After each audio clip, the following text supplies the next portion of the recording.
एक प्राचीन लकड़ी का टुकड़ा जिस पर पुराने मिस्र जैसे रहस्यमयी चित्र और संकेत बने होते हैं। बेन उस लकड़ी की तस्वीर ले लेता है ताकि बाद में उसे पढ़ा जा सके। अब कहानी और भी गहराती है और इतिहास की परतें खुलने लगती हैं। बेन को पता चलता है कि 1527 में खोजकर्ता सिटी ऑफ गोल्ड की खोज में अमेरिका आए थे, लेकिन कोई भी उसे कभी नहीं ढूंढ पाया। बेन जानता है कि इस रहस्य को सुलझाने के लिए उसे और भी गहराई तक जाना होगा। वह अपने पिता पैट्रिक को मनाता है कि वे उसकी मां से मदद लें, जो कि पैट्रिक की पूर्व पत्नी है, जिनका नाम एमिली है और वो एक प्रसिद्ध भाषा विशेषज्ञ और इतिहासकार है।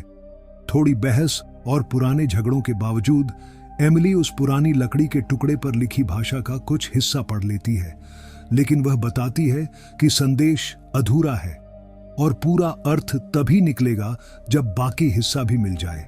इस बीच एबिगेल अपने नए बॉयफ्रेंड से मिलती है जो व्हाइट हाउस स्टाफ में है। वह उसकी मदद लेती है ताकि बेन अमेरिकी राष्ट्रपति का कार्यालय में छिप कर जा सके। बेन वहां दूसरे रेजोल्यूट डेस्क की जांच करता है, पर डेस्क खाली है। बस एक सिंबल मिला है, एक चील जिसके पंजों में एक स्क्रॉल है। एमिली बताती है कि यह बुक ऑफ सीक्रेट्स का प्रतीक हो सकता है। बेन का दोस्त राइली पूल इस पर और जोर देता है। उसने खुद बुक ऑफ सीक्रेट्स पर एक किताब लिखी है और उसे पूरा यकीन है कि यह किताब असली है। बुक ऑफ सीक्रेट्स क्या है?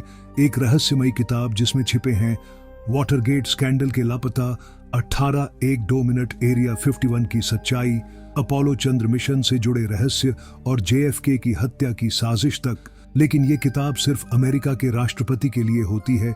इसका मतलब अब बेन को खुद अमेरिकी राष्ट्रपति से मिलना पड़ेगा ताकि वो इस बुक ऑफ सीक्रेट्स को ढूंढ सके, क्योंकि उसमें ही सीबोला का अगला सुराग छिपा है।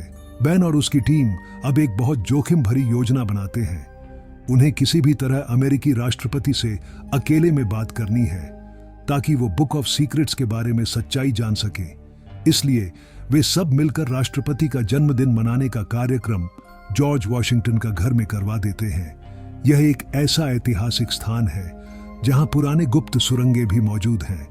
बेन मौका देखकर राष्ट्रपति को अकेले उन सुरंगों की ओर ले जाता है और फिर चुपचाप रास्ता बंद कर देता है ताकि वहां कोई और ना आ सके।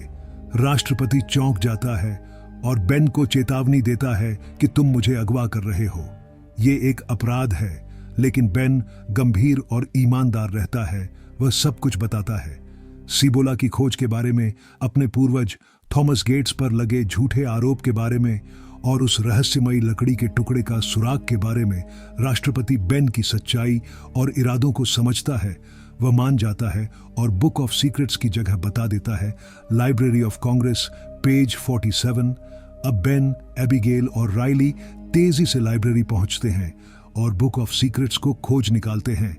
लेकिन तभी FBI के बहुत सारे एजेंट सडस्की के नेतृत्व में पूरी लाइब्रेरी को चारों ओर से घेर लेते हैं। अब बेन, एबिगेल और राइली बुक ऑफ सीक्रेट्स खोलते हैं और जो उसमें मिलता है वो इतिहास का एक चौंकाने वाला रहस्य होता है।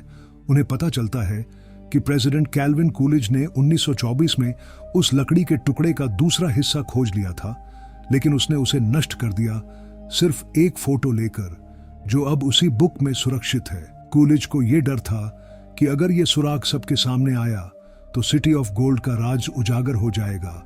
इसलिए उसने एक और बड़ी योजना बनाई। माउंट रशमोर की चट्टान पर वो मशहूर चेहरे गुर्जन बोरग्लम नामक मूर्तिकार से खुदवाए ताकि वो असली लैंडमार्क छिप जाए जो लकड़ी के टुकड़े में दिखाया गया था। मतलब माउंट रशमोर सिर्फ देशभक्ति की मूर्ति नहीं थी, बल्कि सीबोला को छिपाने का तरीका था।